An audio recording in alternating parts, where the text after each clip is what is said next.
நான் உண்டான ஆசைகளை சொல்லாம பூட்டி வச்சு உள்ளார வாடுறேனே இக்கரையில. நான் ஏரிக்கர மேலிருந்து 8 தேச பார்த்திருந்து ஏங்கி ஏங்கி காத்திருந்தேன் காணல.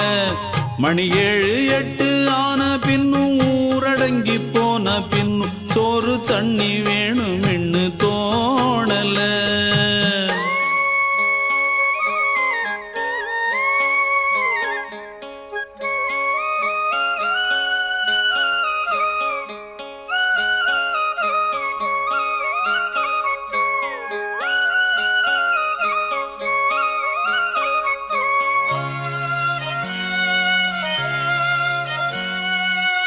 ஊரார் ஒதுக்கி வச்சவோ